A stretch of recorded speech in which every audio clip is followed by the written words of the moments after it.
Bonsoir à tous, c'est Reftao les Koulam. Bezrat Hashem, avant de commencer le cours, j'aimerais le dédicacer pour la réussite de Philippe Moshe Ben Messaoud, ainsi que pour le Zivouk de Sharon Shoshana Bat Carmela. Juste un petit rappel par rapport au panier de Pessah. Vous savez qu'on a la mitzvah d'aider les nécessiteux le soir de Pessah en leur complétant ce qu'ils ont besoin. On a entendu une histoire incroyable du Rav David Lévy, un des élèves du Rav Reuven Elbaz de la Yeshiva de Or HaChaim. Il était présent mercredi dernier lorsque un grand donateur est venu donner un chèque de 200 000 shekels. 200 000 shekels pour les paniers de Pessah. Il y a des gens qui savent comment s'enrichir. Et le Rav Reuven Elbaz, il a regardé le chèque, il lui a dit: est-ce que tu es capable de donner le double? Le double, c'est-à-dire on parle de 400 000 shekels. Le donateur, il a regardé, il a dit: ce que vous voulez que votre Rav, mais juste, je peux savoir pourquoi? Pourquoi cette année il faut donner plus? Parce qu'il y avait des problèmes par rapport à la guerre ou quoi que ce soit.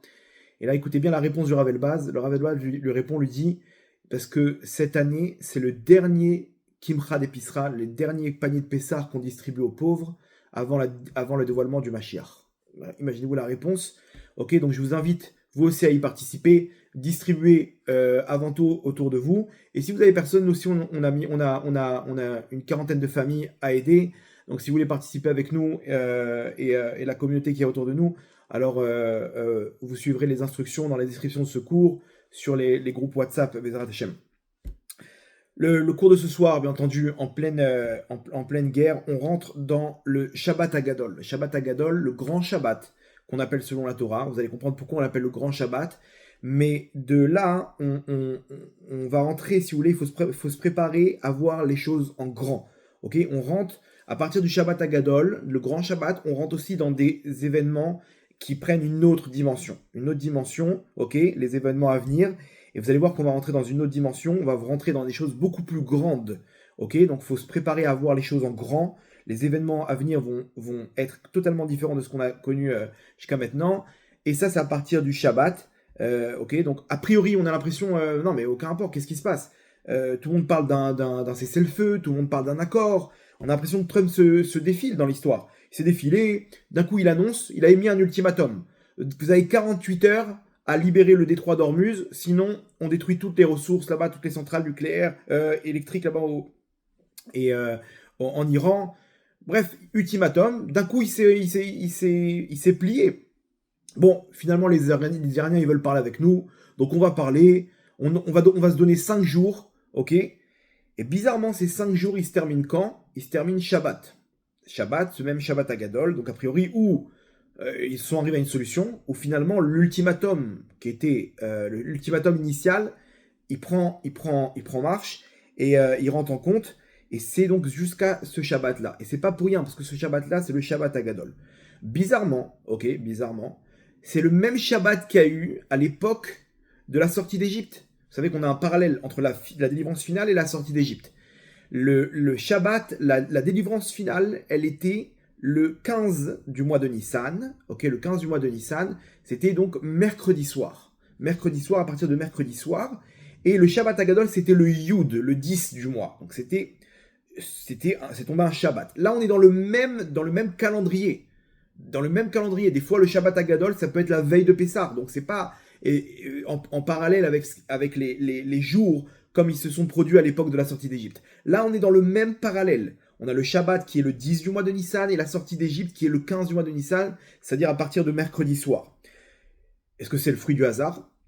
Je ne sais pas. Mais en tout cas, on va essayer ce soir de comprendre qu'est-ce qui va se passer, malgré ce qu'on entend. On a l'impression que tout est en train de se calmer. Regarde, la pression, elle descend. Ça y est, ils vont faire un accord. L'Iran, ils vont accepter, c'est sûr, etc. Et finalement, qu'est-ce que tu veux? Quel Géoula, de quoi tu parles? Tu parles de guerre, etc. Vous allez voir.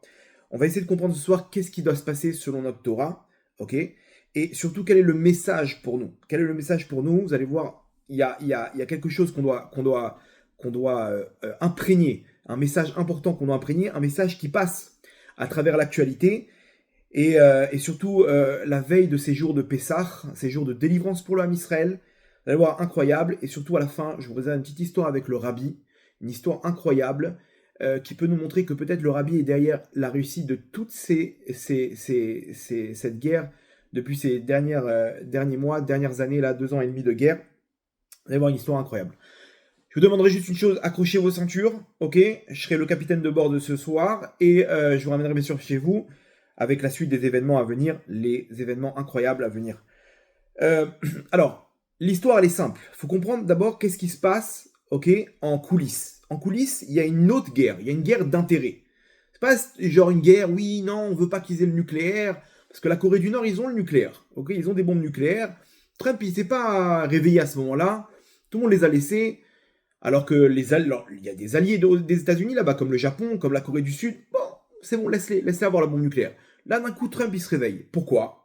Parce que derrière, il faut comprendre qu'il y a ce qu'on appelle l'or noir, le pétrole. Le pétrole, en coulisses, c'est une force mondiale qu'on a besoin, ok? C'est une ressource naturelle principale que le monde a besoin. Et sans le pétrole, les marchés sont complètement en l'air, il y a plus de, on peut plus se déplacer, les avions, ça représente ce qu'on appelle donc l'or noir. Maintenant, l'histoire, c'est que à qui ils vendent l'Iran? Leur pétrole, ils vendent ça à la Chine. Et la Chine, c'est les ennemis numéro un des États-Unis. Okay, en coulisses, il y a une guerre froide entre les États-Unis et la Chine. Okay, donc maintenant, ce qui s'est passé, c'est que lorsqu'ils ont utilisé leur joker, l'Iran, en fermant le détroit d'Ormuz et en coupant 1/5 du pétrole mondial, donc là-bas passe 1/5 du pétrole mondial venant de l'Arabie Saoudite, venant du Golfe Persique. Donc à ce moment-là, d'une pierre deux coups, Trump il dit attends, oh, vous avez fait quoi?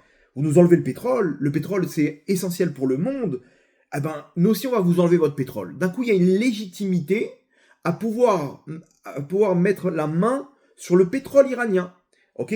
Il faut savoir qu'il y a une île qui s'appelle Kharj, ok? Une île là-bas dans le Golfe Persique, où là-bas il y a la fabrication de 90% du pétrole iranien. Ça veut dire que si les États-Unis mettent la main sur cette île, ok, ils arrivent à conquérir l'île et à mettre la main sur le pétrole, à 90% du pétrole iranien, il y a du gaz et tout là-bas, et ben ça y est, c'est terminé. C'est terminé. Il n'y a plus d'argent, il n'y a plus de pétrole, donc il n'y a plus d'argent. C'est le nerf de la guerre. Les Iraniens, ils ont plus d'armée. Tout a été décimé par Israël et par les États-Unis, par leur bombardement. Et maintenant, ils ont plus de ressources, ils ont plus de pétrole. Donc qu'est-ce que tu veux? Donc d'un coup, la Chine aussi, ils ont plus de pétrole. L'Iran, c'est une question de jours avant qu'il tombe. Ok? Et à ce moment-là, on arrive à ce que la Gemara nous raconte que à la fin des temps, la Gemara dans Avodah Zarah d'Azbet, donc comme je vous l'ai ramené plusieurs fois ces derniers cours, la Gemara dans Avodah Zarah, dans le Talmud, donc la deuxième page B, là-bas on nous ramène que à la fin des temps ils vont rester deux personnages principaux, le royaume de Perse et le royaume d'Édom. Aujourd'hui la Perse c'est l'Iran et Édom c'est les États-Unis, ok? C'est l'Occident et c'est l'acteur principal en Occident c'est les États-Unis, tout le monde est d'accord avec ça. Ils vont rester les deux à la fin des temps, juste avant le dévoilement du Mashiach. Sur ça, Tosfot, un des commentateurs, il dit mais attends, mais il y a une autre Gemara, il y a un autre Talmud qui nous dit que à la fin, l'Iran, elle va tomber entre les mains des États-Unis, la Perse, elle va tomber entre les mains d'Édom. Donc pourquoi tu nous dis que comment dire, les deux ils vont rester, alors qu'il y en a un qui doit tomber entre les mains de l'autre? Et on se pour dire non, ça ce sera juste avant le dévoilement du Mashiach. C'est-à-dire qu'ils vont rester pendant longtemps les deux acteurs principaux, ok, dans l'échiquier mondial, a priori, et à la fin des temps, juste avant le dévoilement, l'un il va tomber, c'est-à-dire qu'il va rester qu'un acteur, effectivement, ce sera Édom, les États-Unis, parce que là il va tomber entre les mains de l'autre. Donc on doit voir la chute de l'Iran entre les mains des États-Unis. On est aujourd'hui témoin, de ce que la Gemara nous raconte il y a plus de 2000 ans. Ce que le Talmud nous décrit il y a plus de 2000 ans. Donc vous pouvez écouter ce que vous voulez, vous pouvez entendre ce que vous voulez, mais on connaît la suite. La Torah nous a enseigné la suite des événements, c'est que l'Iran doit tomber entre les mains des États-Unis. Il n'y a pas d'accord. Il y a où les Iraniens ils lèvent les mains, ils disent stop, on arrête tout, prenez ce que vous voulez. Ou l'Iran, il tombe entre les mains des États-Unis dans la mesure où les États-Unis ils arrivent à conquérir les points principaux de ressources iraniens, les points principaux de ressources d'Iran. Et à ce moment-là, ça y est, l'Iran il tombe, ils ont plus d'armée, ils ont plus de ressources, ils ont plus d'argent, le peuple reprend le pouvoir. Et là, les États-Unis, c'est eux qui décident qu'est-ce qu'ils font avec tout ça. C'est eux qui récupèrent, comme ce qui s'est passé au Venezuela. Au Venezuela, les États-Unis, ils ont mis la main sur le pétrole au Venezuela. Et comme ça, c'est ce qui doit se passer selon la Torah avec l'Iran dans les prochains jours. Donc là, ce que vous entendez, cessez le feu et tout ça, mettez de côté, c'est du bluff. Maintenant, sans passer par la Torah, logiquement, venez, on essaie de faire une petite analyse simple. Ok, une petite analyse simple. Je ne suis pas Trumpologue pour vous expliquer comment il fonctionne Trump, mais je pense qu'on peut faire une petite analyse pour essayer de calquer un petit peu son comportement par rapport à ce qui s'est passé avant. Si vous avez bien compris comment il marche, Trump, c'est pas quelqu'un qui aime se laisser balader par les événements. C'est-à-dire qu'il va pas faire une guerre contre l'Iran et d'un coup il va recevoir un appel des Iraniens, viens on discute. Non, non, non. Lui, il a des objectifs et c'est lui le meneur. Trump, il aime être meneur. C'est-à-dire quoi? C'est-à-dire qu'il va entendre les conseils, etc. Il va prendre une décision. Il veut atteindre un objectif. Ok? Et c'est exactement comme ça qu'il se comportait dans le business. Il veut acheter un immeuble. Il veut acheter une entreprise. Ça, c'est ce qu'il a décidé. Maintenant, il va mettre en place une série de choses qui vont l'amener à cet objectif. Donc, il va mener les négociations, ok, il va mettre la pression, il va faire intervenir des éléments pour arriver à son objectif. D'accord? Donc là, Trump, ce qui se passe, c'est que d'abord, il prend une décision. Il est clair que bien avant les discussions qu'il y a eu avant le début de cette guerre, Trump, il avait décidé d'attaquer l'Iran. C'était décidé. C'est juste maintenant, il faut arriver à amener comment dire, tout le monde dans ce sens-là. Ok, donc il a commencé à faire des choses en amenant les porte-avions, en amenant ses militaires, ses avions, des défenses, etc., pour pouvoir préparer et appliquer la décision qu'il a pris au préalable. D'accord? Et derrière les discussions, bien sûr, elles sont là pour masquer ce chemin qu'il va entreprendre. Là, pareil, lui, il a pris une décision. Depuis le début, il a pris une décision. C'est quoi? C'est libérer le détroit d'Ormuz et de récupérer ce pétrole. De base, rappelez-vous, le pétrole, c'est un intérêt en coulisses. C'est un objectif que Trump, un des premiers objectifs qu'il veut atteindre. Il s'en fiche du nucléaire iranien. Ouais, genre les États-Unis sont menacés. Ça, c'est officiellement. Officieusement, il veut le pétrole. Il veut mettre KO la Chine. Donc, cette décision, elle a déjà été prise. Alors, qu'est-ce qu'il fait? Donc, il a pris sa décision et il essaye d'amener le monde, ok, vers un autre endroit pour pouvoir surprendre tout le monde, ok. Donc qu'est-ce qu'il va faire? D'un coup, il va dire, comment dire, il va endormir tout le monde, ok. Il va dire, bon, venez, on parle. J'ai entendu que vous voulez parler. Donc d'un coup, il s'arrête. D'accord, je suis d'accord, je veux parler. Et d'un coup, il montre qu'il a peur, ok. Il a peur, il commence à dire non, s'il vous plaît, ne fermez pas le détroit d'Ormuz, ne bombardez pas. D'un coup, son ultimatum, imaginez-vous l'histoire. Le monde, il adore ces plans là de discussion, de négociation. Il y a la paix dans le monde. On aime discuter, on aime la paix nous dans le monde. Donc quand il parle de paix, quand il parle de discussion, Trump, le monde il est content. D'un coup, on le voit d'un autre regard. D'un autre côté, les marchés boursiers, pareil, ils sont contents. D'un coup, le prix du pétrole, du baril de pétrole, il commence à descendre. Super. Et les Iraniens, ils sont touchés. Et les Iraniens, ils ont un orgueil terrible. Terrible. Là, ils n'ont pas compris. Ils sont en train de placer. Alors, si vous voulez qu'on arrête la guerre, ils sont en train de placer des conditions. T'as pas compris. T'es en train de te faire éclater. Comment tu te poses des conditions? Pour eux, c'est eux qui vont dire quand est-ce qu'on s'arrête. Genre, c'est vous qui êtes en porte-à-faux. Genre, non, mais t'as pas compris. T'es en train de tout perdre là maintenant. Qu'est-ce que tu es en train de placer des conditions? Essaye d'équilibrer au moins. Essaye de faire du 50-50. Non, pour eux, c'est nous, on est en train de gagner la guerre, donc pourquoi on va s'arrêter? On pose nos conditions et vous acceptez. Ils sont très orgueilleux, les Iraniens. Donc quand on leur montre, waouh, vous avez gagné, je vous en supplie, ne fermez pas le détroit d'Ormuz, je vous en supplie, ne bombardez pas nos centrales électriques là-bas en Arabie Saoudite, etc. Eux, ils sont touchés. Ils sont touchés qu'on leur montre qu'ils ont réussi quelque chose. Donc là, d'un coup, il se calme, et au même moment, poum, surprise. Surprise, Trump, il envoie ses soldats, ses bateaux, et en quelques heures, il peut prendre cette île-là de pétrole. Ok, pourquoi? Parce qu'il dit, bon, on a voulu discuter, ils ont pas donné suite à nos discussions. Ok, ils n'ont pas accepté nos conditions. Donc on attaque, on continue les attaques. Et là, surprise, entre-temps, les États-Unis, ils ont eu 5 jours pour se préparer.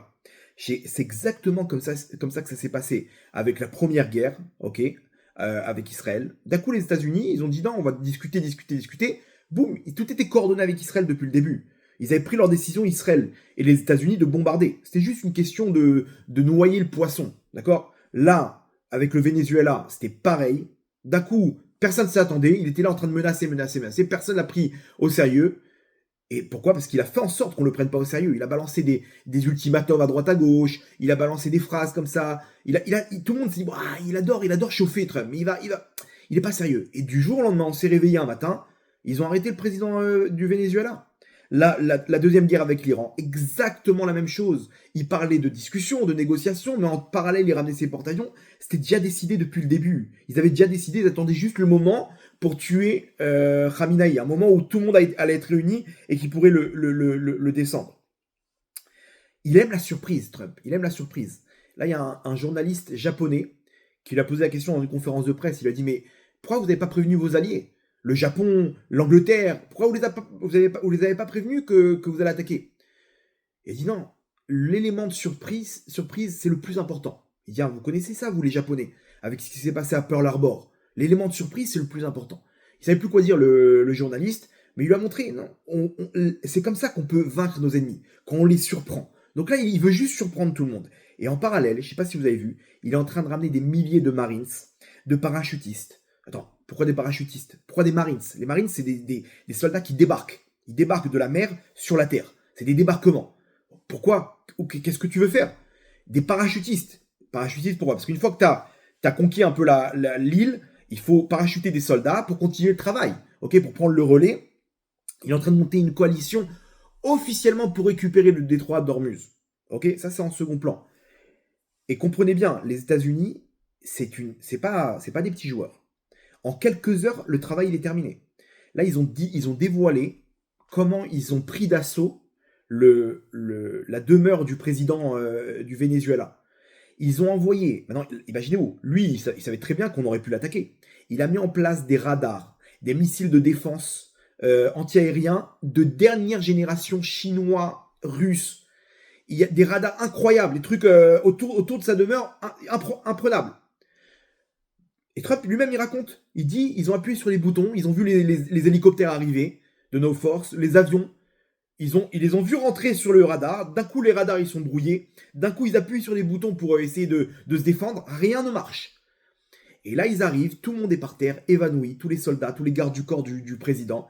Et ils récupèrent le président, tac, tac, 2-3 échanges de coups de feu. Ils récupèrent le président, ils le montent dans un hélicoptère et c'est terminé. Mais comment ils ont fait? Et là, ils ont dévoilé, apparemment en coulisses, ils ont dévoilé l'arme secrète que les États-Unis ont utilisée. C'est une bombe qui diffuse des micro-ondes. Vous savez ce qui se passe dans un micro-ondes? Dans un micro-ondes, il y a des ondes, okay, des micro-ondes, qui font chauffer tout liquide qu'il y a à l'intérieur de l'aliment. Et l'aliment, comme ça, il chauffe. Si vous mettez un ordinateur dans un micro-ondes, vous attendez quelques minutes, c'est terminé. Tous les circuits à l'intérieur, ils ont grillé. Là, c'est une bombe qui diffuse une quantité énorme de micro-ondes dans la zone. Et là, d'un coup, tous les circuits des radars, des systèmes de défense, plus rien, tout est grillé. Tout est grillé. Et sur les humains, l'effet, il est que mal de tête, ils perdent connaissance, comment dire, du sang qui coule de leur nez, ils crachent du sang, et ils perdent connaissance, ils perdent la vue, ils voient tout trouble pendant quelques instants. Et c'est là qu'ils sont intervenus les commandos américains. Et ils ont récupéré le président, ils ont échangé 2-3 coups de feu, ils ont récupéré le président. C'est avec quelques bombes comme ça sur cette île, et en quelques heures, c'est terminé. Les soldats, ils rentrent, tout le monde est KO déjà. Tout le monde est KO, tous les systèmes de défense, ok, avec facilité, ils peuvent prendre cette histoire-là. Il faut faire ça par surprise, ok, c'est l'élément de surprise. Donc, pas besoin en parallèle de ce que la Torah nous raconte sur la suite des événements, on peut comprendre que c'est ce qui est en train de se passer. Donc, dès qu'ils prennent le pétrole, c'est terminé pour l'Iran. C'est une question de jours avant que ça se termine. Plus personne va vouloir, même au niveau des soldats, risquer leur vie alors qu'ils vont pas recevoir de salaire, ils vont pas. Ça y est, c'est terminé, ils récupèrent et là, l'Iran, il lève les bras, il lève les mains. Qu'est-ce que tu veux qu'on fasse de plus? Il récupère à ce moment-là le détroit d'Ormuz, etc. et c'est terminé. Et comme on a ramené là-bas le Rav Shmuel Laniado qui dit qu'à la fin des temps, la dernière guerre, elle doit passer par ce détroit d'Ormuz. C'est là-bas que ça doit se passer. On y est, il y a une coalition qui se monte et c'est la suite des événements. Bien sûr, les États-Unis vont prendre le crédit de toute cette victoire, etc. Donnez-leur, c'est ce qui doit se passer. Ça doit tomber entre les mains des États-Unis. N'oubliez pas aussi qu'il y a les 400 kg d'uranium enrichi qu'ils doivent récupérer. Ils savent très bien où ils sont. C'est une question de temps avant que d'un coup on entende que des commandos israélo-américains ont récupéré avec une opération incroyable cette quantité d'uranium. Vous avez vu qu'ils n'ont pas encore bombardé ils n'ont pas encore bombardé comme il faut les centrales nucléaires. Parce qu'ils veulent peut-être récupérer des éléments là-bas et après, ils vont les réduire en miettes. Donc ça aussi, c'est la suite des événements. Il y a un plan précis et ne croyez pas que ça va se calmer facilement, surtout quand on connaît, selon la Torah, la suite des événements. Tout ça, ça doit se passer à partir, ok, donc les 5 jours de discussion, ça, il se termine Shabbat Agadol, ce Shabbat-là. Ce Shabbat-là, ça se termine, ok. Donc c'est incroyable, c'est un message pour nous. Vous allez voir qu'est-ce que reprend le Shabbat Agadol pour comprendre qu'est-ce que nous, on doit faire à partir de ces événements-là.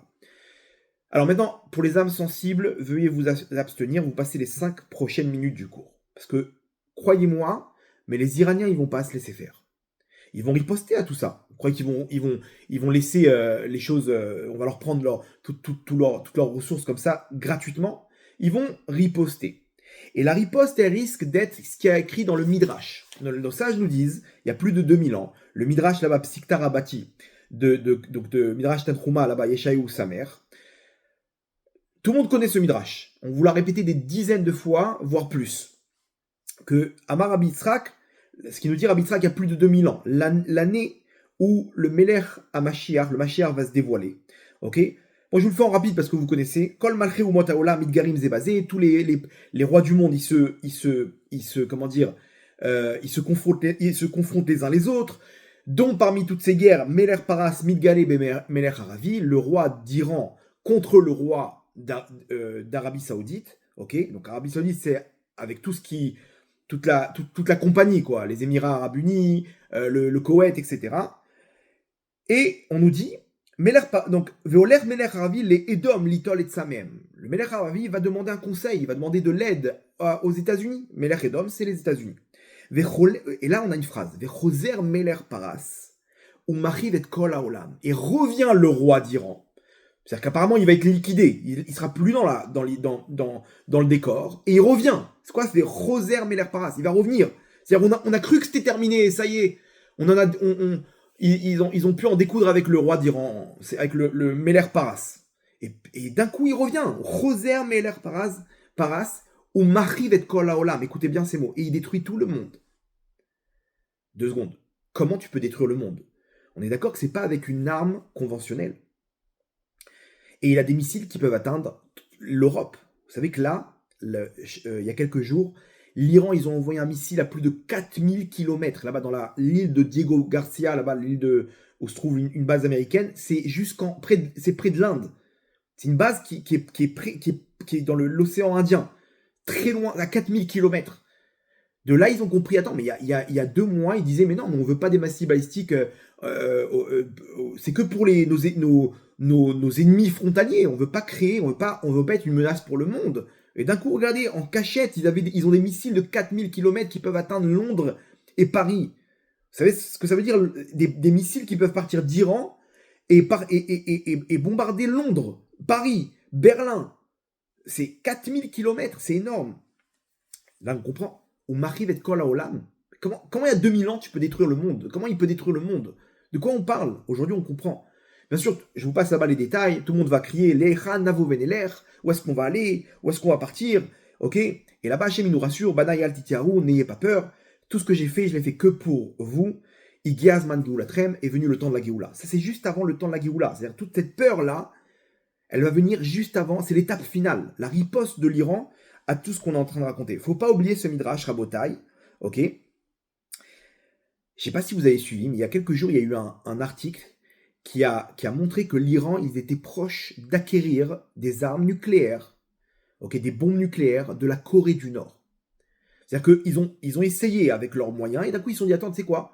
On va donner une grosse somme à la Corée du Nord, et ils vont nous fournir des armes nucléaires, des bombes nucléaires, une dizaine de bombes nucléaires.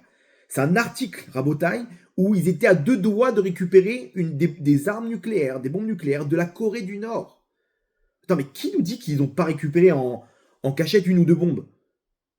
Vous savez de ce que ça veut dire? C'est incroyable parce que le Rav Nachmani, il y a une trentaine d'années, il a dit que la dernière guerre, elle va passer par la Corée du Nord. Comment elle va passer par la Corée du Nord? Peut-être parce que c'est la Corée du Nord qui vont fournir cette même bombe nucléaire à Botaï. Donc il se peut qu'un jour prochain, l'Iran, dans une conférence de presse, il dévoile « Nous détenons l'arme nucléaire et nous allons riposter à l'agression israélo-américaine, ok, et les pays arabes unis là-bas, ok, on va riposter et on va détruire le monde. Et même l'Europe, qui se sont, toute la coalition là-bas, l'Angleterre, la France, qui commencent à amener leurs porte-avions. Vous voulez jouer à ça, il n'y a pas de problème. On a une dizaine de bombes nucléaires et on va les envoyer à travers le monde. Maintenant, il faut comprendre une chose. Une bombe nucléaire, elle ne peut pas être interceptée. C'est-à-dire qu'elle peut, mais si elle est interceptée, la déflagration dans les airs, elle détruit tout ce qu'il y a sur un périmètre donné. C'est-à-dire, on n'a pas besoin que la bombe elle touche le sol pour détruire tout sur son passage. Même si elle explose dans les airs, ok, la déflagration, elle rase des centaines de kilomètres. Alors ça dépend de quel type de bombe nucléaire, quelle est la quantité de nucléaire. Mais il suffit qu'elle explose dans les airs pour tout détruire. Ok, même sans atteindre le sol. Ok, c'est-à-dire que, comprenez bien, même si tu interceptes cette bombe nucléaire, il y aura des dégâts. Alors, ça dépend où est-ce que tu l'interceptes. Si c'est en dehors de l'atmosphère, mais en tout cas, cette bombe-là, elle peut faire pas mal de dégâts et raser toute une ville, voire plus. Donc imaginez-vous, ils peuvent dévoiler du jour au lendemain qu'ils ont la bombe nucléaire. Et d'un coup, ils annoncent avertissement, évacuation de Tel Aviv dans les 3 prochains jours. Évacuation de Londres dans les 3 prochains jours, ou de Paris, ou de Abu Dhabi, de Dubaï. Imaginez-vous des annonces comme ça, de villes, où ils vont annoncer évacuer la ville. C'est en gros, il y a une bombe nucléaire qui va raser la ville. Rappelez-vous ce que dit le Midrash. Ils vont se dire, les gens, les Echan Navo Veniler. À ce moment-là, mais où est-ce qu'on va aller? Où est-ce qu'on peut aller? On n'a pas où aller. On fait quoi? Imaginez-vous pendant 3 jours, les avions remplis qui sortent d'Israël. Entre parenthèses, c'est comme ça que Hachem va faire le tri avec le Erev Rav. Le Erev Rav, ils vont dire, non, on ne peut pas rester ici, on est en danger. Ils vont prendre les premiers avions et ils vont partir comme ça à San Francisco, ils vont partir dans des pays, et comme ça, il va rester que le vrai Am Israël qui a la Emouna Bachem. Ok, petite parenthèse. Et là, à ce moment-là, vont commencer les miracles. Là, ce qu'on dit à Reno Niflod, Hachem va nous montrer la fin des temps. Toutes les merveilles, c'est que la bombe, elle va rester dans les airs. Elle va pas exploser. Elle va revenir sur eux. Il y a tout plein de scénarios que Hachem peut utiliser, et c'est là qu'Hachem va se dévoiler, qui va nous montrer toute sa grande force. Donc, ça c'est le scénario, un petit peu catastrophique, ok. Peut-être pas. Peut-être qu'il y aura un cessez-le-feu. Peut-être que tout ça va s'arrêter. Et que cette guerre, elle va continuer. Peut-être qu'il y aura un 3e round dans quelques mois, dans quelques années. Et à ce moment-là, ça sera peut-être là-bas la Géoula. Mais là, on est dans une bretelle de sortie de galoute, et c'est entre nos mains, Rabotai. C'est entre nos mains, ok. Et l'histoire, c'est à nous. Le volant, il est entre nos mains. Ou on continue en galoute, ou on prend la sortie de Géoula, la sortie d'autoroute pour la Géoula. C'est entre nos mains, Rabotai, et vous allez voir qu'est-ce qu'on doit faire. Là, maintenant, vous allez comprendre le message. Comment interpréter ce message par rapport aux événements à venir. D'abord, une petite question. Par rapport à la bombe nucléaire, une petite question. Comment ça peut se passer? Une idée que j'ai entendue du Rav Polak, okay, que j'ai changé deux, trois idées. Mais en tout cas, la question, on va commencer avec une question. La question, elle est la suivante. Est-ce que vous savez quand a été envoyé le premier missile balistique, okay, de l'histoire sur le peuple juif, sur le Ham Israël? Et deuxième question, est-ce que ce missile-là a été intercepté? Je vous laisse réfléchir, ok?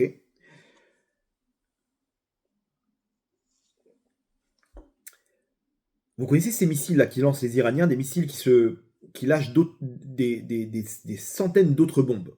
C'est un missile, et au passage, il se divise en un essaim de petites bombes entre 2 et 4 kg d'explosifs qui font des dégâts monstrueux. Donc c'est un missile balistique tu peux pas l'intercepter parce qu'il y a plein d'autres bombes en chemin, et sur une zone comme ça de 50 km, il y a des bombes qui tombent un peu partout. Un missile qui se divise comme ça en plusieurs bombes. Donc la question, dans l'histoire du peuple juif, quand est-ce a été tiré le premier missile balistique sur le peuple juif?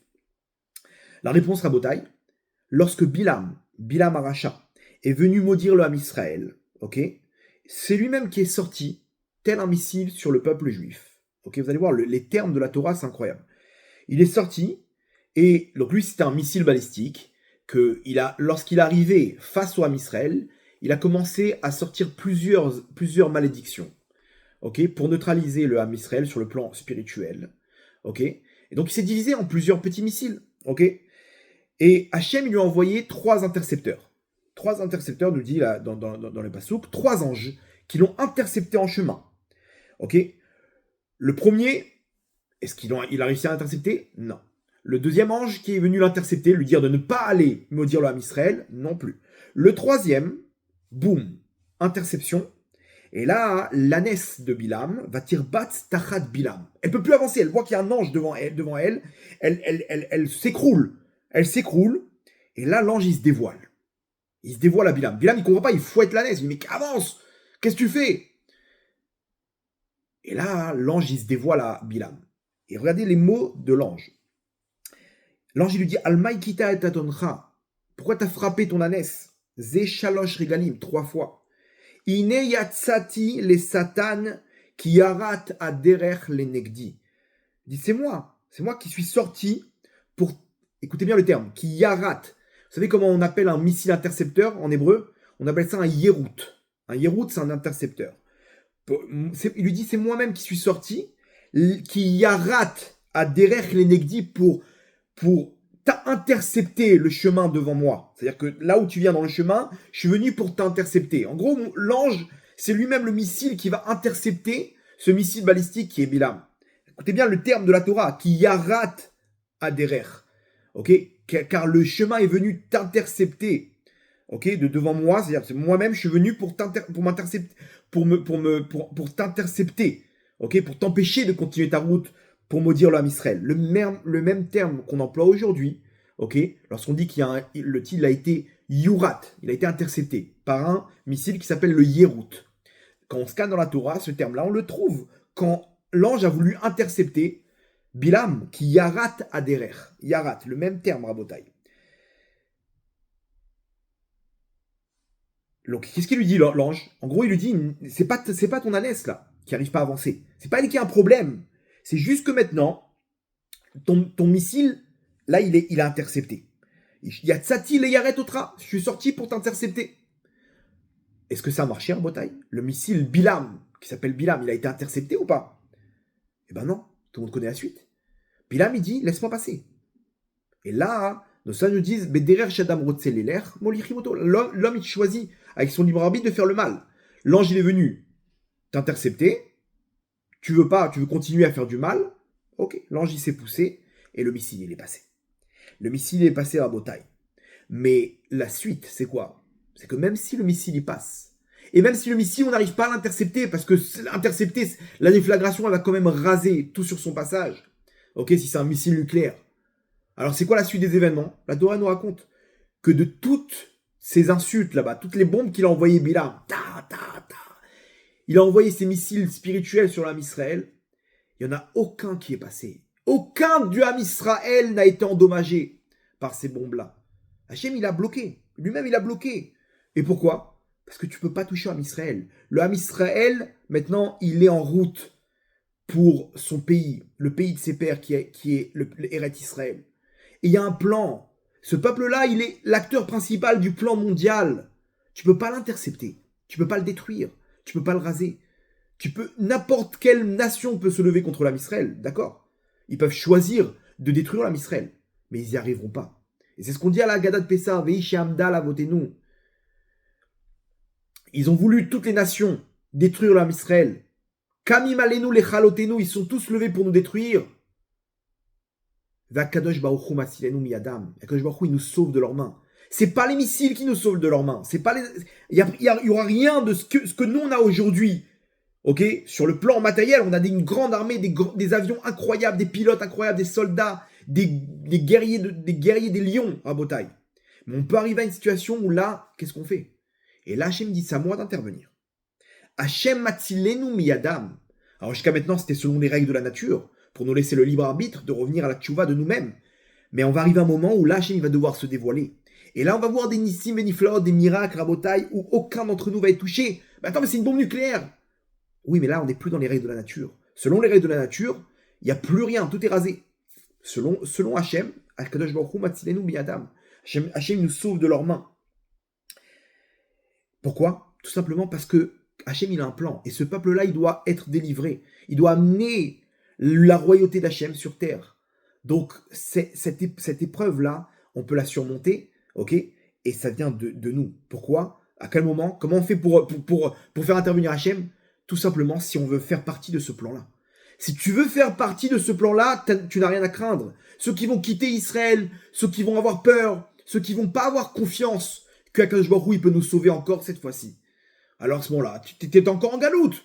Mais si tu as choisi d'être en Géoula, d'abord au niveau mental, ok? Tu as choisi, toi aussi, de voir grand, de rentrer dans la force de ce Shabbat Agadol, de comprendre qu'il y a quelque chose de grand qui est en train de naître, la royauté d'Hachem, la lumière de la Géoula que Hachem est en train d'amener sur terre. Alors à ce moment-là, tu fais partie du plan. Si tu fais partie du plan, tu n'as rien à craindre.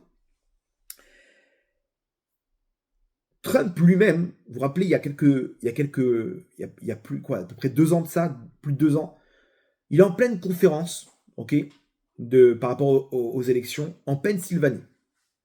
Tout le monde se rappelle de ça. Et là, il y a un sniper qui vise une balle sur sa tête. Le sniper, selon les professionnels, il peut pas rater. C'est-à-dire, il était placé sur un toit, il était allongé, il avait tous les éléments pour réussir. Lorsqu'il tire, Akadosh Baruch Hu, il tourne la tête de Trump. D'un coup, il montre un truc sur l'écran. D'un coup, Hachem, il lui met dans la tête de tourner sa tête. Il lui descend l'histoire. Regarde l'écran. Et il montre quelque chose sur l'écran. Donc, imaginez-vous, moi, la balle, elle doit arriver là. Là, c'est terminé. Quand tu tournes la tête, la balle, elle touche l'oreille. Ok? Et Hachem, il nous montre. C'est pas qu'elle est passée à côté. Il nous montre que c'est une histoire de que c'est une histoire de 2 centimètres.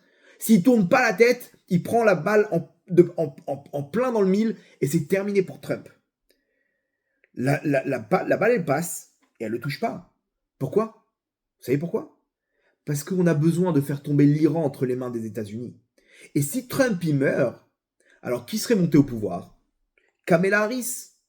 Et elle, vous êtes d'accord avec moi, qu'elle n'aurait pas bougé le petit doigt pour sauver Israël, pour aider Israël, dans la première comme dans la deuxième guerre. Au contraire, elle aurait empêché Israël de mettre en l'air le Moyen-Orient. Ça y est, stop. Combien vous voulez détruire? Ça suffit ce que vous avez fait déjà avec Gaza. Vous voulez encore détruire autour de vous? Elle aurait mis des bâtons dans les roues à Israël, Rabotaï. Mais selon nos sages, l'Iran doit tomber entre les mains des États-Unis. Et il y a une personne qui n'a pas peur, qui n'a pas froid aux yeux, qui n'a pas peur de se battre, de défendre Israël. Il a cet amour pour le peuple juif. Sa fille elle-même est juive. Ok, Hachem lui a mis tous les éléments. Ok, il vient des évangélistes qui croient que la Géoula elle doit passer par le Ham Israël, etc. Donc là, comme Trump il fait partie du plan, donc il est intouchable. Tu peux lui envoyer une balle, il n'y a pas de problème. Mais Hachem, il tourne la tête de Trump. Tu peux envoyer un missile nucléaire, il n'y a pas de problème. Mais Hachem, il peut détourner le missile. Ça, c'est l'histoire à Botaï. À partir du moment où tu fais partie du plan, c'est terminé, ça y est. Tu es entre les mains d'Hachem. N'aie pas peur. Il faut juste rentrer dans le plan. Et là, maintenant, à nous de comprendre comment rentrer dans le plan. Comment rentrer dans le plan. Et là, c'est le message qu'Hachem nous donne à partir de ce Shabbat qui s'appelle le Shabbat Agadol. Ce grand Shabbat. La question, pourquoi on appelle ça le Shabbat Agadol? Pourquoi on appelle ça le grand Shabbat? Qu'est-ce qu'il y a eu là-bas?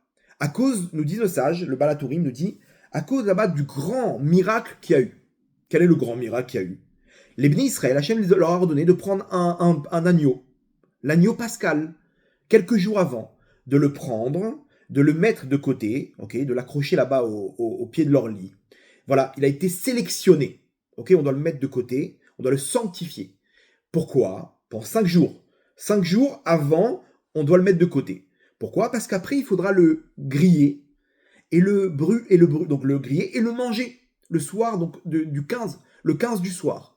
Donc pendant 5 jours, imaginez-vous, le bruit court en Égypte que les Juifs ils sont en train de mettre de côté un agneau pour le manger, griller. Alors il faut savoir que l'agneau, c'est un des dieux, okay, une des idoles des Égyptiens.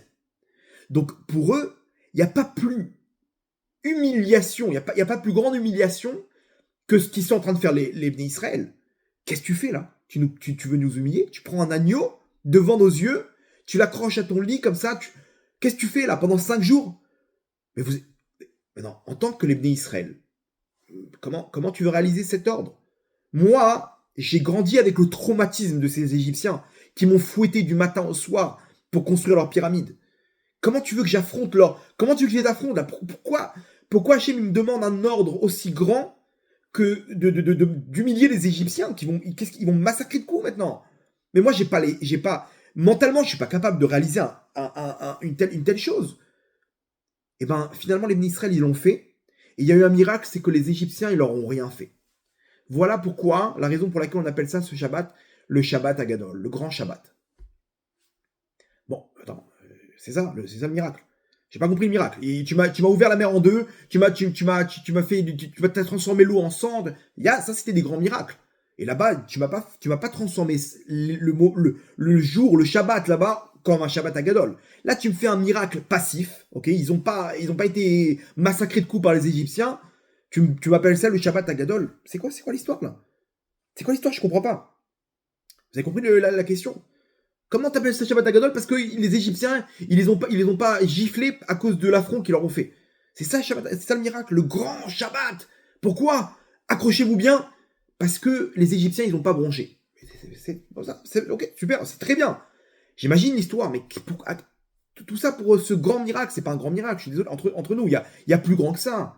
Et ça n'a pas changé la journée en grande journée, en Shabbat Agadol. C'est quoi le secret? Qu'est-ce qui se cache derrière ce Shabbat Agadol en Bretagne? Et là, le Dad Skenim, il ramène au nom de Rabbi Avram Ibn Ezra.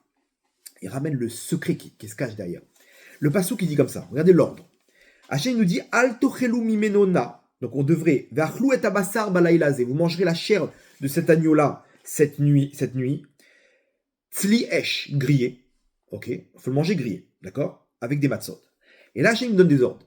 Ok, si tu le manges grillé, on a compris. Manger grillé, c'est grillé. Non. Hachem nous dit, il nous rajoute des détails qui, a priori, ils ont l'air d'être en trop, puisque tu nous as dit qu'on doit le manger grillé. Donc, vous allez comprendre qu'ils viennent pour quelque chose d'autre. Al tochelu mimeno na. Ne le mangez pas cru. Na, c'est à point, comme ça. C'est à peine, encore la viande, elle est rouge, quoi. Ou bachel mevushal bamaim. Et ni cuit, bouilli, dans de l'eau. Ok, ça veut dire quoi? Dans une casserole. Ne le mettez pas dans une casserole non plus. Qui imtsli esh, grillé. De quelle manière vous allez le griller? Rocho al kraav ve al kirbo. Sa tête dans un bâton, vous allez le mettre dans un four comme ça, ok, entier, de la tête aux pieds, comme ça, enfourné dans un four. Ils avaient des fours à l'époque comme des genres de pyramides comme ça, avec un trou au milieu. Ils rentraient à l'intérieur, parce qu'en dessous il y avait du charbon, il y avait du bois, et ils rentraient, il fallait un bois d'un grenadier, et il fallait rentrer de la tête aux pieds. Il rentrait par la bouche, le bâton, et il le mettait de la tête aux pieds à l'intérieur du four, directement. Entier. J'ai pas compris. C'est quoi l'histoire, là? Pourquoi tous ces éléments en plus? Tu m'as dit que je le mange grillé. Je le mange grillé, c'est bon. Donc si c'est grillé, vous êtes d'accord avec moi que c'est pas cru. Ok, vous êtes d'accord avec moi que c'est pas non plus dans une marmite. Tu m'as dit qu'il est grillé, donc je dois le mettre sur c'est comme ça. Vous avez compris? Qu'est-ce qu'Hachem veut nous dire ici? Et là, en fait, il faut comprendre le contexte. L'histoire, elle est incroyable. C'est que les Juifs, comme je vous ai dit, ils ont eu peur. Les Bnei Israël, ils ont eu peur.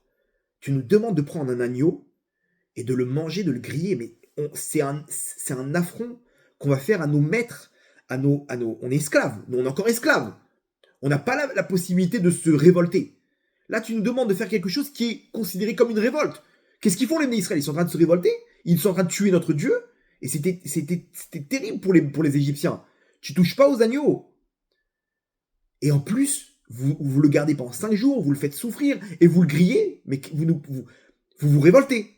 Et là, les Égyptiens, ils auraient dû massacrer les Bnei Israël. Donc les Bnei Israël, ils ont tremblé de peur. Et ils ont essayé de contourner l'ordre d'Hachem.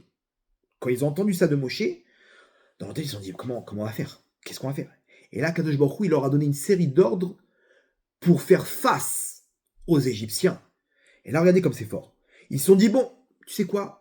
Au pire, on va juste le fumer, le truc, et on va le manger un peu cru. Ok? Une petite cuisson rapide dans notre chambre. Personne, il va y voir que du feu, c'est le cas de le dire. Et en même temps, les Égyptiens, ils vont pas se rendre compte de ce qu'on est en train de manger leur Dieu. Donc magnifique. Altochelu otona, ne le mangez pas cru. Cette idée-là, enlevez-la de votre tête. Bon, alors peut-être qu'on va le mettre dans une casserole, une grosse casserole, on va mettre un couvercle, on va mettre des couvertures autour, du papier aluminium, et personne ne va se rendre compte qu'on est en train de griller leur dieu, qu'on est en train de cuire leur dieu. Et on va pouvoir manger comme Hachem le demande, mais sans faire face aux Égyptiens. Hachem, il leur dit quoi, hein? Ou Bachel Mevusha Bamaim, et pas cuit pas bouilli dans une casserole. Ça aussi, enlevez ça de votre tête. Alors, ils se sont dit quoi? Alors peut-être qu'on va le couper en plusieurs morceaux, en cubes. En cubes, c'est bien. Des petits cubes comme ça, des petits morceaux de viande dans un couscous. Magnifique. Et là, les Égyptiens, ils vont pas se rendre compte que. Ils vont dire, c'est quoi cette viande là? Ben non, c'est rien, c'est de la vache. Comment tu veux reconnaître la viande quand elle est coupée en petits morceaux? Hachem, il leur dit Rosho al-Kra'av et al-Kirbo, entier de la tête aux pieds. Ouais, Hachem, qu'est-ce qu'on fait là? Mais tu nous laisses pas le choix là. Et là, Hachem, il rajoute le coup final. Et il leur dit, et en plus, qui imtzli esh, le veut griller. Griller, c'est-à-dire qu'il n'y a pas un morceau blanc là. Tout grillé. Tout grillé, ça veut dire barbecue. Maintenant, vous avez déjà fait des barbecues, ok? Vous avez vu, ou vous avez déjà vu dans votre rue, des gens qui font des barbecues. Toute la rue, elle est au courant qu'il y a un barbecue. On sent les entrecôtes à l'autre bout de la rue. On sent les merguez. Waouh, il y a un barbecue. Ah, ça sent bon. Donc là, d'un coup, cette odeur d'agneau, les Égyptiens, t'es obligé de te faire griller. C'est le cas de le dire. Là, en l'occurrence, Hachem, tu nous demandes quelque chose qui va attirer sur nous les problèmes. Qu'est-ce qu'on fait? Vous n'avez pas le choix, vous allez vous confronter face aux Égyptiens. Et vous allez confronter l'ordre que je vous donne avec les Égyptiens, votre peur des Égyptiens. Hachem, il a été pour eux le meilleur psychologue pour leur enlever tout leur traumatisme. Vous savez que pour enlever un traumatisme, des fois, il faut se confronter à la chose. C'est-à-dire quoi? T'as peur des araignées? Alors viens, on va te mettre face à une araignée. Tu la vois, l'araignée, t'as des sueurs froides, tu sais pas quoi faire. Ok, c'est bon, on a terminé le travail. Rentre chez toi. Demain, tu reviens, tu vas revenir devant l'araignée, mais cette fois-ci, tu vas avancer devant. Regarde, elle est dans une cage, elle peut pas t'attaquer. Attends, mais ça, j'ai le cœur qui bat. C'est bon, tout va bien, on a terminé. Reviens demain. Et le lendemain, comme ça, jusqu'à la fin, vous revenez dans 2 mois, vous voyez le mec prendre l'araignée dans la main. Comment il a fait? Au fur et à mesure, il a cassé cette chose qui était considérée inconsciemment comme infranchissable. Non, tu vas te confronter à l'araignée. Tu vas prendre l'avion. Mais je peux pas. Alors, il y a des techniques. Tu vas prendre l'ascenseur. Tu rigoles. J'ai une phobie des ascenseurs. Tu vas monter dans l'ascenseur. Ça va prendre 2-3 semaines, mais à la fin, tu verras que tu vas monter en détente. Hachem, il leur dit, vous allez arrêter d'être des esclaves maintenant. Ça y est, c'est terminé les esclaves. Vous allez vous confronter. Et là, la petitesse du juif esclave qu'il y avait à l'époque de Galout, grâce à cet événement, le juif, il a réussi à faire face à sa phobie en tant qu'esclave de son maître égyptien et dire, j'ai pas peur. Hachem, tu me demandes de le faire? Ok, je vais sauter en parachute. Je vais sauter, j'ai pas peur. Je le fais. Ils ont imprégné pendant ces 5 jours à Botaï, ils ont imprégné le fait que... allez, on va sauter, on va le faire. C'est bon, Hachem, il nous demande, on a confiance. Et là, ils ont sauté à Botaï. Ils l'ont fait. Ils ont mis le truc. Puis on est en train de le faire. Ils ont mis le truc, l'odeur dans tous les sens. Et là, les Égyptiens qui sortent, ils font quoi là? Et là, les Juifs ferment les yeux, ils disent Hachem, pour toi. Allez, on n'a pas peur. Ils ont commencé à changer, à casser cet esclave mental qui se trouvait à l'intérieur d'eux. Et là, ils ont mûri. Là est né le Ham Israël, le Juif qui a peur de rien. La naissance du Yehudi Rabotai, la naissance du Juif, elle a commencé ce Shabbat-là. C'est là qu'on était, on était un petit Juif de Galout et on est devenu un grand Juif de Géoula. C'est ce Shabbat-là. C'est pour ça que ce Shabbat-là, on l'appelle le Shabbat Agadol. Le grand Shabbat. Pas parce qu'il y a eu un grand miracle que les Égyptiens, ils ont eu peur finalement. Ils sont arrivés, ils ont dit, qu'est-ce qu'ils font là? Et là, ils ont vu le Juif avec une lumière. Ils ont compris là, ok, ce Juif-là, je peux plus rien le faire. Je peux plus le fouetter, celui-là. Là, il y a Hachem avec lui. Parce que quand tu fais vivre l'ordre d'Hachem, alors tu as Hachem avec toi. Et quand tu as Hachem avec toi, plus personne ne peut se rapprocher de toi. Plus personne ne peut te toucher. Inconsciemment, les peuples du monde, ils ressentent. Il y a Hachem derrière eux.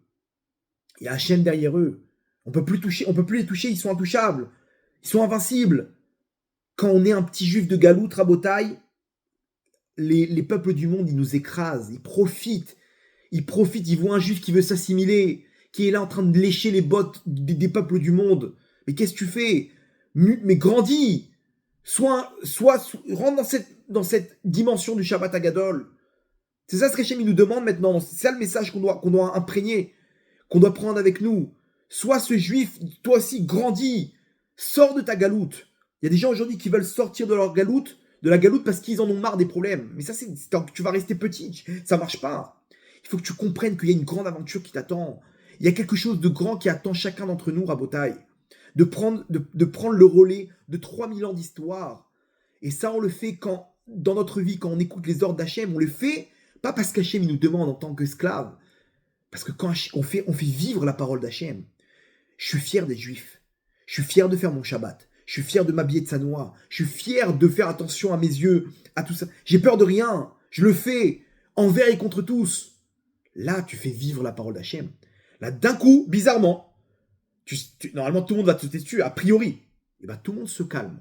Et c'est ce qui s'est passé. Les Égyptiens, ils n'ont pas dit un mot. Bizarrement, ils ont tremblé de peur des Juifs. Donc, c'est ce Shabbat-là que le Juif est né. C'est là, Rabotaï, on est devenu grand. On est devenu un peuple grand. Ok, ça a commencé dans notre tête, c'était mental, Rabotaï. C'est là que Hachem, c'est là qu'Hachem, il a sorti la galoute, l'exil de notre cœur. Là est né ce peuple, ce grand peuple. Là est né cette gadloute, cette grandeur dans notre cœur, Rabotaï. Et là, les Égyptiens, ils ont eu peur. Ça, c'est là le secret de tout ce qu'un juif il peut tirer comme force, c'est à partir de ce Shabbat. C'est pour ça qu'on appelle ça le Shabbat Agadol. Pas par rapport au grand miracle que les Égyptiens ne nous ont pas attaqués. Non, par rapport au fait que les Bnei Israël, ils sont devenus grands. Ils ont pris toute leur grandeur à ce moment-là. C'est là qu'est né le Ham Israël, Rabotaï. Donc, il faut mûrir. Le message pour nous ce soir, Rabotaï, il est que par rapport aux événements, par rapport à tout ce qui va se passer, il ne faut pas se rétracter, il ne faut pas s'assimiler, de dire non, on n'a rien à voir avec tout ça. Il ne faut pas fuir les événements, il faut être fier de dire oui, Akadosh Baruch Hu, il est en train de libérer le Ham Israël, Akadosh Baruch Hu, il est en train de se dévoiler. Et à ce moment-là, on se relie à notre histoire. Et quand on se relie à notre histoire, on est surpuissant, parce qu'on se relie à Hachem. Ça, on le fait avec les ordres qu'Hachem nous demande. Il faut être fier à Botaï, de réaliser les mitzvot, de faire tchouva. Oui, il faut écrire sur ces statuts là-bas dans tous les réseaux sociaux. Moi aussi, je fais tchouva. Moi aussi, je veux faire toute la Torah et les mitzvot. Moi aussi, je veux faire vivre la royauté d'Hachem dans ce monde-là. Moi aussi, je suis un juif de Géoula. Il ne faut pas hésiter, Rabotaï. Il ne faut pas hésiter à lancer des phrases comme ça, à être fier. Et quand ils vont te dire autour de toi, quoi, ça y est, tu fais tchouva? Quoi, ça y est, tu as décidé de te couvrir la tête? Oui. Et je suis fier de le dire. Mais comment tu vas faire au travail? Comment tu vas faire avec ton entourage? Comment tu vas faire avec les goïms qui vont te demander? J'annonce. Et là, vous allez voir comment d'un coup tout le monde va se plier. Faut pas avoir peur à Botaï. Pourquoi? Parce qu'on rentre dans une autre dimension. On se relie à Hachem.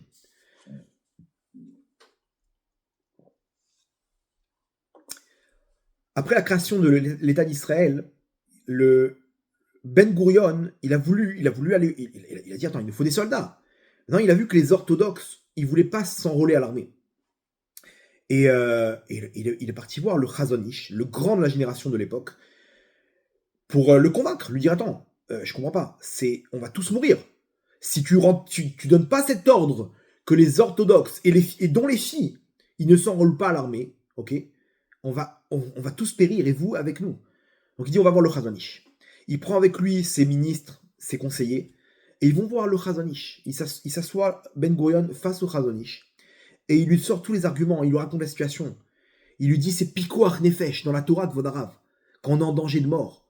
Il n'y a plus de règles de la Torah. Alors c'est vrai, on ne peut pas faire exactement comme vous voulez, séparation homme, femme, machin, etc. Mais on n'a pas le choix. Donc aidez-nous. Là, on est face à une nouvelle situation. Il y a une nouvelle donnée. Il faut s'intégrer à cette nouvelle situation. Le Chazon Ish, il ne se dégonfle pas. Il le regarde dans les yeux, il lui dit dites-moi, est-ce que vous avez le code de la route? Il dit oui. Bien sûr. Il dit, vous avez le permis de conduire? Il dit, bah oui. Où vous voulez en venir, Vodarav? Qu'est-ce que vous voulez dire par là? Hier, je vous pose une petite question du code de la route. Il dit, si vous avez un poids lourd qui descend dans une descente, et vous avez une bicyclette qui est en train de monter. Il n'y a qu'une route. Il n'y a qu'un des deux qui peut passer. Qui a la priorité? Il dit, mais voilà, vous rigolez, c'est quoi cette question? Il répond à la question, et après je te répondrai à la tienne. Il lui dit, bah, la priorité, elle vient, c'est le poids lourd. Le poids lourd, il a la priorité. À ce moment-là, même si c'est une voiture, ok, celui qui prend le plus de place, c'est lui qui a la priorité. Donc la voiture, elle doit laisser place au poids lourd. Il dit, écoute bien ce que tu es en train de dire. Toi, tu viens avec quelques années d'existence, et tu nous parles d'une nouvelle donne. Ok? Tu es en train de nous dire, maintenant, il faut s'adapter, il faut changer les règles. Moi, je viens avec un poids lourd. Moi, je viens avec 3000 ans d'histoire. Je viens avec le relais de tout mon peuple derrière, de Avraham, Yitzhak, Yaakov, de David, de Moshe, Aaron, David, Shlomo, Améler. Je viens avec la prophétie de tous les prophètes qui sont venus. Shmuel, Hanavi, Yecheskel, Zecharia. Et je te dis qu'Hachem, il nous donne cette terre et on est là pour y rester. Et qu'il n'y a pas besoin maintenant de transgresser la Torah ou quoi que ce soit, parce qu'on vient avec un poids lourd. Donc quand tu viens maintenant changer les règles, comprends que tu as un poids léger. Donc à ce moment-là, tu dois laisser la place à toute l'histoire du Ham Israël. Et tu verras qu'il ne va rien se passer. On n'a pas besoin de rentrer les filles à l'armée ou quoi que ce soit.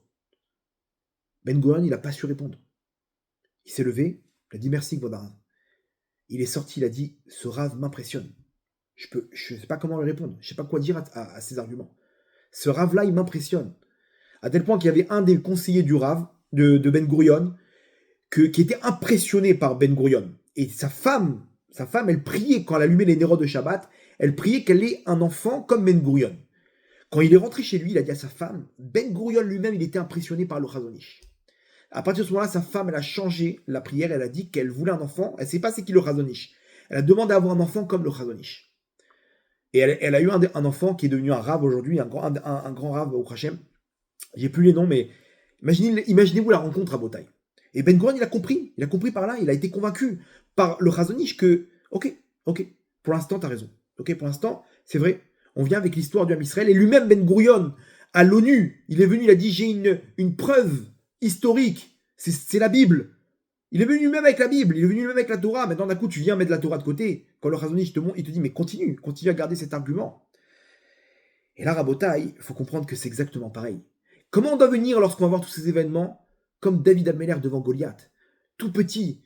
Alors, il faut des armes, il faut des avions, il faut se battre, Rabotaï, il faut des guerriers, des forces de combat. C'est clair, mais il ne faut pas oublier Hachem. Akadosh Baruch Hu Matzilenu Miadam. Et David Ameller devant Goliath aussi, il est venu avec la même réponse que le Chazon Ish. Goliath, il vient avec des armes, avec une lance, avec une épée, avec un bouclier, avec une armure. Et David Ameller, il lui dit, Ataba Elai, Becherev ou Bechanit ou Bekidon, tu viens devant moi avec une épée, avec une lance, avec une armure, avec un bouclier. Vanochi Baelecha, moi je viens devant toi, Beshem Hashem Tsevakot. Au nom d'Hachem, le Dieu des armées. C'est lui qui va combattre maintenant. Il était armé, David Ameller, il avait sa fronde. Mais il ne s'est pas laissé embrouiller. Moi, je me connecte avec toute mon histoire. Là, Goliath, tu te bats avec l'histoire du Ham Israël. Ham Israël, il est face à son plan. Tu peux pas intercéder ce plan. Donc, tu peux envoyer les missiles que tu veux. Toi-même, Bilam, tu peux venir, même s'il n'y a pas d'intercepteur. Tu pourras pas toucher à un cheveu du Ham Israël. Parce que l'Ham Israël est devant son plan. Mais il faut se connecter à ce plan, à Botaï. Il faut se connecter à cette histoire pour continuer le relais. Et à ce moment-là, Hachem, il fait tous les miracles. Il y avait une histoire incroyable. Le Rav Aslan, à la Vachelom, c'est un grand Mekoubal de la dernière génération. Il y a plus de 30 ans comme ça. Il ramène dans son livre que un jour, lui, il s'occupait d'enlever les dibouks, les mauvais esprits qui rentraient chez les personnes, etc. Il y a toute une procédure comment les enlever. Lui, c'était le Rav de l'époque, considéré comme le plus grand en la matière. Et un jour, il est parti dans le nord d'Israël pour enlever un dibouk à une femme. Et là-bas, il rentre en contact avec cet esprit. Okay, c'est des neshamot qui errent dans le monde et qui se cachent des fois chez certaines personnes. Il rentre en contact, il lui dit quitte cette personne, etc. Et là, il lui dit ok, il lui promet de lui faire un tikkun et de réparer son âme. Et là, il lui pose une question. C'était à l'époque, il y avait une menace que la Syrie allait envoyer des missiles chimiques sur Israël. Il y avait une menace comme ça sur Israël. Et là, le Rav Aslan, il lui dit, dis-moi, tu peux pas intervenir et faire exploser ces bombes là-bas en Syrie. Tu peux intervenir comme ça? Il dit, bien sûr. On a cette force-là, nous, les esprits comme ça qui errent, si on reçoit l'ordre d'Hachem, d'intervenir dans les règles de la nature et de changer les règles de la nature. Et il lui dit, alors quoi? Si nous envoie un missile, tu as la capacité de prendre possession du missile et de le renvoyer chez eux? Il dit, bien sûr. Il dit, alors pourquoi vous ne le faites pas? Il dit, parce que cette autorisation, elle ne viendra qu'à la fin des temps. Tant qu'on est encore en galoute, on ne peut pas changer les règles de la nature. Mais à la fin des temps, il suffit qu'Hachem nous donne l'ordre, et tous les missiles qui seront lancés sur Israël, on pourra nous-mêmes prendre le contrôle de ces missiles et les renvoyer à l'envoyeur. Et les renvoyer en Iran. C'est-à-dire qu'Hachem peut faire un scénario où du jour au lendemain, les bombes nucléaires ou les missiles, ils changent complètement de route, boum, et ils frappent directement ceux qui ont envoyé Israël. Donc ceux qui ont envoyé ça sur Israël, tu peux avoir la Corée du Nord, la Chine, l'Iran, le monde entier contre Israël. À partir du moment où on se connecte avec ce plan de Géoula, on commence à grandir nous-mêmes, à mûrir, et à se connecter à cette Géoula parce qu'on veut faire partie de ce plan, et on réalise la Torah et les mitzvot de par notre volonté, de fierté, de dire j'ai pas peur, je le fais, je fais tchouva, je reviens à toi Hachem, je fais mon Shabbat, je fais mes mitzvot. Alors à ce moment-là, on fait ça avec grandeur, on se relie à notre histoire, on se relie à 3000 ans, Rabotaï. N'ayez pas peur de cette galoute. Combien ils ont essayé de s'assimiler, Rabotaï? Et plus on s'est assimilé, plus les peuples du monde nous ont détruits. En Allemagne, le plan, c'était de s'assimiler. C'est ça la Scala, là, le mouvement de la Scala, où ils ont dit, il faut être un bon juif à la maison et un bon goy à l'extérieur. Il faut étudier, il faut rentrer dans les universités, il faut travailler. Il n'y a pas de problème. Mais si tu viens avec une pensée de vouloir devenir un goy, alors à ce moment-là, pour être sauvé des peuples du monde, eh ben les peuples du monde, ils t'écrasent. Au contraire, quand tu es fier d'être juif, là, les peuples du monde, inconsciemment, ils peuvent plus te toucher. Ils sentent une peur, c'est inconscient à Botaï. C'est exactement comme ça que ça marche. Combien la gauche en Israël, ils ont voulu plaire au monde et donner des territoires, donner de la terre d'Israël aux terroristes. Et qu'est-ce que ça a fait? Tout le contraire. Attends, mais les accords d'Oslo, normalement, le monde, il aurait dû être avec nous. Regarde, Israël, ils donnent des territoires. Regarde, ils ont donné la bande de Gaza. Regarde, ils sont venus vers eux. Ils leur ont donné des cadeaux. Ils ont tout donné. Au contraire, on est toujours à la risée du monde. Toujours dans la désinformation, en train de se faire humilier par les peuples du monde, malgré qu'on a tout fait pour eux.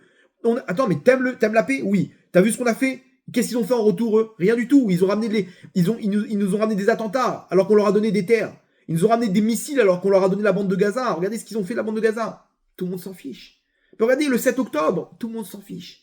Pourquoi? Parce qu'on veut être comme le monde. On veut lécher les bottes du monde, de l'ONU. Mais non, sois un juif. Vous ne touchez pas à 1 centimètre de la terre d'Israël. Pas 1 millimètre carré de la terre d'Israël. C'est comme ça. Et si vous n'êtes pas content, alors on rentrera en guerre. Faut pas avoir peur, faut pas avoir froid aux yeux à Botaï. Faut continuer cette histoire. Aller jusqu'au bout. Et là, d'un coup, le monde, il comprend, ça, stop. On peut plus toucher aux juifs.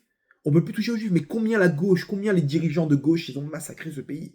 Ils ont donné tout ce qu'il faut donner de peur de se faire gronder par l'ONU, par la gauche mondiale. Il y a un agenda. La gauche mondiale, ils ont un agenda. Donc la gauche ici, l'extrême gauche en Israël, ils veulent pas décevoir l'agenda mondial, vous comprenez?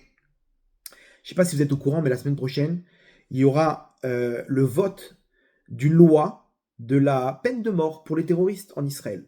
C'est-à-dire qu'un terroriste qui a voulu volontairement tuer un juif, sous 90 jours, il est pendu.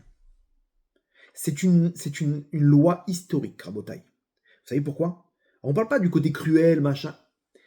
Pour faire comprendre au monde qu'on n'a pas le droit de faire couler le sang d'un juif. Le sang d'un juif, il n'est pas efker, il n'est pas à l'abandon. T'as pas le droit de faire ce que tu veux. T'as pas le droit. Il faut montrer au monde qu'on n'a pas le droit de toucher un juif. Parce que quand on fait la victime, quand on montre qu'on a peur, de nous aussi, on va être des... Non. Un juif, il a une valeur. Et plus que ce que vous pouvez penser.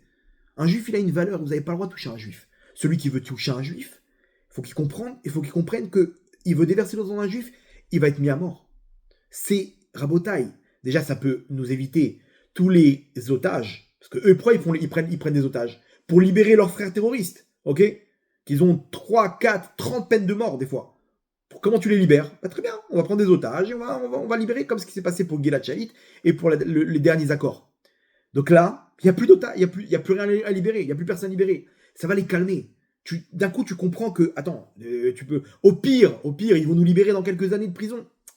Il n'y a plus rien. Et vous savez combien ils coûtent chaque année, ces terroristes à Israël? Et là-bas, ils sont tranquilles. La télé, ils font des études, des machins. Là, touchez plus à un seul cheveu d'un juif. Faut que vous commencez à avoir peur. C'est la semaine prochaine, Rabotaï. Bien sûr, le Bagatz, la Cour suprême, ils vont s'interposer, etc. Mais c'est historique ce qui est en train de se passer. Parce que Israël, ils sont en train de montrer leur force. Ils sont en train de montrer, ça y est, stop. Nafal pachad Yehudim alehem. La peur du juif, elle est tombée sur eux. Cette peur, comment elle tombe sur le monde? Quand nous-mêmes, on se relie, Rabotaï. On se relie à nos sources. On se relie à l'histoire. À ce moment-là, on devient grand, on grandit. Ça, c'est le Shabbat Agadol, Rabotaï. Vous savez qu'à Pessah, on fait ceux qui connaissent un peu les kavanotes qu'on fait dans la Haggadah là-bas, on fait descendre tout de suite de la gadoute. C'est une grande lumière que normalement, elle vient à la fin. C'est une lumière en temps normal dans l'année. C'est crescendo, c'est-à-dire on fait descendre des petites lumières, et à la fin on fait descendre ce qu'on appelle la lumière de Gadlout. Là, dans l'histoire de Pessah, on fait descendre en premier cette lumière de Gadlout, et après on fait descendre les autres lumières. Pourquoi? Parce qu'on veut faire fuir les forces du mal. Quand il y a de la Galoute qui descend, on veut faire fuir les forces du mal. Si on fait descendre des petites lumières, les forces du mal en Égypte, elles étaient tellement fortes qu'elles vont les bouffer, ces lumières. Elles vont les prendre. Donc qu'est-ce qu'on fait pour pouvoir faire fuir les forces du mal? Il y a une lumière de Gadlout. Il y a une grande lumière qui descend d'un coup. Donc on contourne les étapes pour faire fuir les forces du mal, et après on peut tout remettre dans l'ordre. Ok, on peut tout remettre dans l'ordre. Mais d'abord, Hachem, il fait descendre une grande lumière le soir de Pessah pour qu'on puisse sortir d'Égypte, de notre Égypte perso. Et après on peut faire l'ordre du Seder de Pessah. Mais il faut savoir que c'est exactement pareil. Il faut qu'on veuille sortir d'Égypte. Il faut qu'on veuille recevoir cette grande lumière. Et pour ça, il faut grandir. Ça commence dans notre tête, Rabotaï. Ça, c'est Pessah. Ça, c'est le Shabbat Agadol. Ça, c'est exactement ce qui se passe lorsqu'une personne, elle veut changer d'endroit. Meshane Makom, Meshane Mazal. Quelqu'un qui change d'endroit, il change de Mazal. Pourquoi? Là, pareil. Mentalement, tu as changé de personne. Donc, tu changes de Mazal. Hachem, il nous sort notre galoute de notre cœur à Botaï. C'est entre nos mains. Et ça commence par nous, et ça commence à partir de ce Shabbat Agadol avec les événements futurs. Le monde, il est en train de se réparer, ok, mais ça commence par notre réparation. Un jour, il y avait un père qui a voulu donner à son fils à s'occuper. Il a pris un journal, et il y avait une carte du monde. Ok, il a découpé la page, il a découpé en morceaux, il a dit à son fils, regarde, essaie de me faire le puzzle, tu me remets la carte du monde. Donc il savait qu'il avait au moins 1 heure tranquille. Si tu le fais, tu reçois une glace. D'accord? Le petit, il s'est mis comme ça. Tac, tac, tac. D'un coup, après 2 minutes, le petit vient, papa, c'est bon, j'ai terminé. Comment t'as fait? Comment c'est possible? Et il voit la carte du monde. Il dit, mais comment t'as fait? Explique-moi. Et là, le petit, il rigole. Non, le petit, il a 10 ans. Il rigole, il dit, papa, je t'ai arnaqué. Il retourne, et là, il voit le visage d'une personne. Ok? En fait, dans la page, dans le verso là-bas de la page, il y avait une personne. Il y avait le visage. Donc, c'est plus facile de joindre les morceaux d'un visage. Ok? Le front, les cheveux, la bouche, le nez. Ok? Il a scotché tout ça, il a retourné la page. À ce moment-là, on a vu la carte du monde. Et il a dit, voilà, tu vois, j'ai juste retourné la page, et comme ça, j'ai pu rejoindre les pièces du monde. L'histoire, c'est une parabole. Pour dire que des fois, il faut juste se réparer personnellement, sur le plan individuel, et lorsqu'on le fait, alors automatiquement, on répare le monde. Ok, à ce moment-là, on retourne l'image, et là, on voit que le monde, il a été réparé. Ça commence par nous, ça commence par l'homme. Bishvili nivra olam. Nous, l'homme, c'est le carrefour de tous les éléments dans ce monde-là, matériel, spirituel, sur tous les plans. Ça commence par nous. Si nous, on prend notre décision dans nos actes et on est fier de continuer ce plan, alors à ce moment-là, on n'a rien à craindre. Là, le monde, il arrive à sa réparation, il arrive à son plan de Geoula Berachamim Gdolim Bezrat Hashem. On va terminer avec une petite histoire, si vous le voulez bien, comme je l'ai promis sur le Rabbi. On est à Simchat Torah Rabotai, Simchat Torah en 1984. 1984. Ok, il y a plus de 40 ans. Faut comprendre comment ça marche là-bas au 717, là-bas à New York, chez le Rabbi. comment ça marche Simchat Torah? Le rabbi, il fait une dracha, il fait un cours de 9h à peu près, de 9h du soir jusqu'à minuit.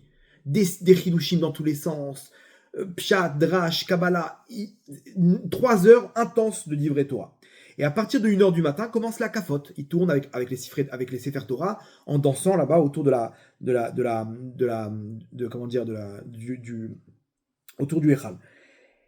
Et ce jour-là, ce Simchat Torah de 1984, il y a un invité qui arrive, c'est le nouvel ambassadeur de l'ONU, à New York, qui s'appelle Benjamin Netanyahou, Binyamin Netanyahou, Bibi Netanyahou, qu'on connaît aujourd'hui, le premier ministre israélien.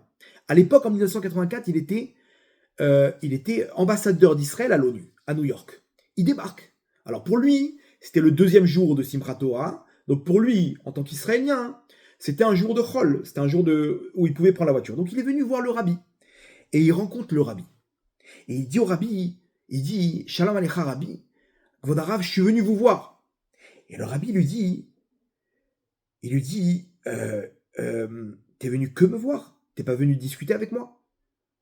Bibi Netanyahou, il a été choqué. Il lui dit, si je peux parler avec le Rav, encore mieux. Et là, écoutez bien, il est minuit, donc on a pris la dracha du Rav. Le rabbi discute avec lui. Donc le rabbi, au moment où il va venir pour danser, il discute avec Binyamin Netanyahou pendant près de une demi-heure. Pas 2 minutes comme ça, 2-3 échanges. Pas 5 minutes, pas 10 minutes, ni 20 minutes. Une demi-heure. Maintenant, il faut comprendre là-bas ce qui se passe. Là-bas, il y a plus de 5-6 000 personnes dans un endroit qui peut contenir peut-être 3 000 personnes. Chez les femmes, pareil, un endroit qui peut contenir peut-être 1 500 personnes, il y a 3 000 femmes. Les gens, il n'y a pas de place, c'est l'euphorie. Ils sont chauds pour danser. C'est Simchat Torah, l'ambiance, elle est là. Et ça se bouscule, ok? Et le rabbi, chaque seconde, elle était calculée chez lui. Il n'y a pas, il s'est attardé dans la discussion. Non. Si maintenant il s'arrête une demi-heure, c'est pas pour rien, Rabotai. Donc tout le monde sait ce qu'il lui a dit, la première phrase qu'il lui a dit. C'est une phrase qui est connue. Le rabbi lui a dit, sache que tu te trouves dans un endroit obscur, de mensonges, donc l'ONU. Il lui dit, toi, ton rôle, c'est d'allumer une petite bougie dans l'obscurité. Encore et encore, jour après jour, et cette petite bougie, elle va repousser beaucoup d'obscurité. Okay, et un jour, il y a quelques années, Binyamin Netanyahou, il a ramené cette phrase du rabbi qui est gravée dans son esprit. Il a ramené cette phrase quand il a fait un discours à l'ONU, en tant que premier ministre israélien. Il a ramené cette anecdote avec cette phrase. Et là-bas, il a ramené le Hémet avec l'histoire du nucléaire iranien, etc. Maintenant, qu'est-ce qu'il a raconté pendant une demi-heure? Ok, c'est la première phrase. Combien de temps pour raconter cette phrase? 30 secondes. Qu'est-ce que tu as raconté après pendant une demi-heure? Qu'est-ce qu'il a entendu le Netanyahou pendant une demi-heure? À un moment propice où tout le monde attend pour danser. On n'est pas dans la semaine. On est en plein Simchat Torah. Les gens, ils attendent ça avec impatience. C'est un Yom Chag. La Shrina, elle attend pour danser. Qu'est-ce que tu t'attardes avec un petit ambassadeur, le nouvel ambassadeur d'ONU? C'est si urgent que ça. Tu peux pas le convoquer dans 2-3 jours. Et là, le Rav Yitzhak Jacobson, ceux qui connaissent, Rav Chabad, il était présent ce jour-là, il avait 12 ans. Il était à 3-4 mètres de cette scène, et son père, il était juste à la droite du rabbi, et il a entendu toute la discussion. Et il raconte ce que son père lui a raconté. Il a dit un jour, il a dit à son père, mais papa, mais qu'est-ce qu'ils ont discuté pendant une demi-heure? Et son père, il lui a tout raconté. Il lui a dit, pendant une demi-heure, le rabbi lui a fait une leçon de géopolitique. De géopolitique? Quoi?